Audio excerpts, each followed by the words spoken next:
Hey there, welcome to another video from wpblogsites.com. I'm Sandra DeFreitas, and this is the new WordPress 3.6.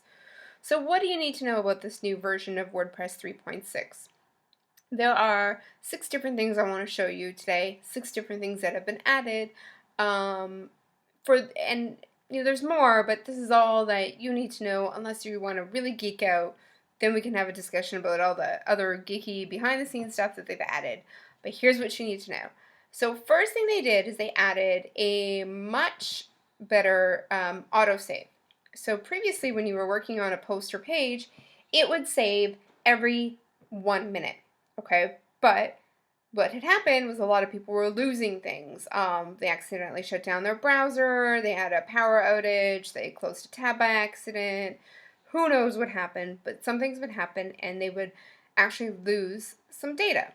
So they've changed this to every 15 seconds. So every 15 seconds you will see down here that it's auto-saving. Actually, let me squeeze that up so we can see. That it's auto-saving and creating a new file, a new backup for you. Okay, so I'm going to just start typing. In about 15 seconds, you should start to see that it's going to auto-save. Okay. So that's one thing. Now you'll notice above that it already tells me when I come in this little warning area that there's a different version from what's below. So basically between the time that I started creating this post, so here we go, there's the draft saved. By the time I started creating this post and I left, somehow it didn't save. Okay, and I actually did that on purpose so that we would have this.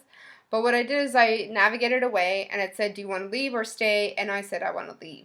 And so I didn't save anything and that's what I've got. So I can restore this back up. But before I do that, I want to show you that it keeps all your revisions here on the right hand side. So I'm going to click that. It's going to ask me again, do you want to leave? I'm going to say yes. We're just going to lose some bits down there and that's fine. But see, it shows us what's different. And what's different in this version is that I just added some extra lines. Okay, so I have the option of going and putting it onto this one that I've created. That I remember just a second ago I said I didn't want to save it, but there it is. That's the latest version. You know, we could go back a few minutes or go back a whole 9 minutes ago when I started this post and there was absolutely nothing. So this little drag bar will give you the different versions and then you could choose which one that you want. Okay, so once the one that you want is on the right hand side, just click restore this autosave and it'll bring you back to the post with all that information in it. Alright, so that's good. So that is the first thing was that, the first thing I wanted to show you that it saves every 15 seconds, and we saw that. The post revision and how it takes care of that, so that's the second one. The third one is, and I don't see this often from clients, but I did see, I do have this in one client's membership site. People are on his membership site for like hours at a time, reading, digesting information like crazy. And so sometimes they're logged out of WordPress. Now, if you're on your own site and it logs you out of WordPress and you're in the middle of writing a post, imagine how frustrating that'd be. So it logs you out, you lost everything, right? So instead of it logging you out this time around, and I can't really show you this in the demo, but a little pop-up window will appear for you to log in. So instead of it taking you to a whole new site, whole new URL, whole new page, and then bringing you back after you log in, you know, doing it that way, you'll lose everything that you were working on. But this time, a little pop-up window will come. It'll just be the WordPress login, log in again, and it'll just bring you back to where you were working so you don't lose anything. And if that ever happens to you, I would immediately click update or save draft, anything like that, just in case. So you know that you've got everything that you've been working on. Okay, so that is the Modal Login. So that's number 3. Number 4 is if you're working on a post or page and someone else comes in to work on that post or page, it'll actually lock that post. So previously you would see a little message up at the top that said so-and-so is also logged into this post. But now it'll actually lock it so that person, and I can't show you this at this point, but that person can't go and log in. So here's the scenario. You're working on a sales page. You want to go in and tweak a few things. Your IT team is going in to change a few things as well. If you save your changes, then that'll be the new changes. But that person has the old stuff on their screen, and they click Save Changes. Your changes are nowhere to be found. So what they've done is they put post locking in for multi-author and multi-admin sites. Okay, so you can then also make sure that you're not losing out on any content in that way. All right, so that was number 4. Number 5 is approved menu. So I'm going to go into Appearance Menus, and we're going to create a menu. But the funny thing is that they created one immediately for me when I deleted my old menu. So let me try this again. I'm going to delete the menu they created for me.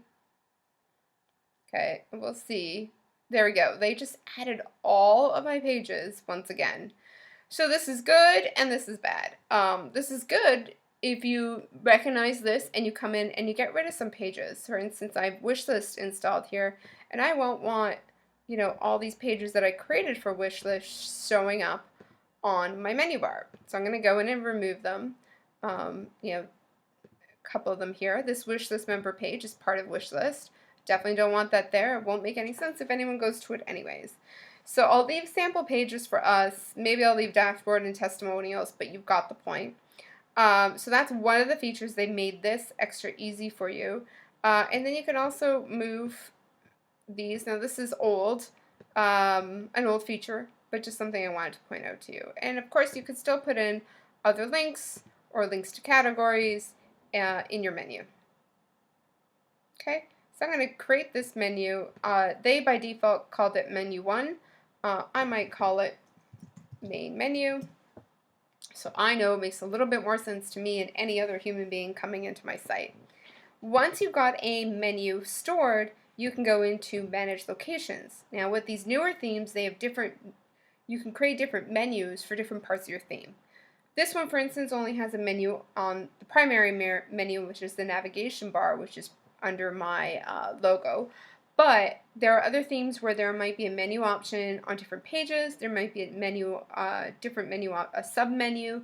They could have a menu in the footer. So many different options. Okay, so what I can do here is now choose that main menu that I had already created, or you can go and create a new menu. So I'll save this, and we'll go look at my site real quick. Take a look at that menu, and there you go.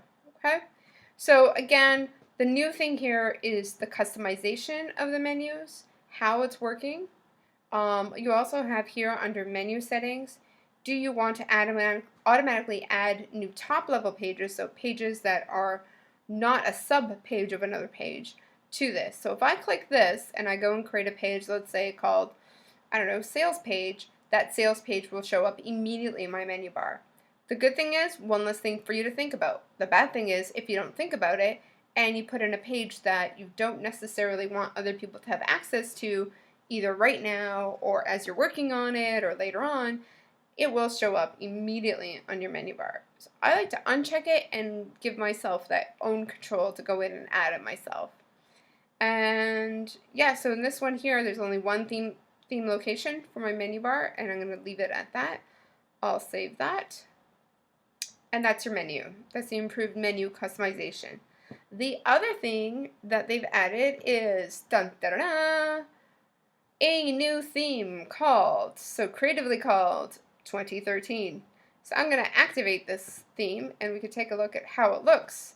Now I currently have the 2012 theme installed on this demo site. I'm going to refresh and we'll take a look at 2013. So there's quite a bit of differences here, obviously a little bit more color, but what the great thing about this theme is it is very responsive to different mobile devices, smartphones, etc., tablets, you name it. It is very easy to use, customizable. I mean, if I go into manage themes and click customize, there are a lot of options for things that I could customize, okay? And yes, we can change our header image. We'll do something else there. So That's the basics. That is what you need to know about WordPress 3.6. If you have any questions, let me know below. Happy to help out. Bye. Have a great day.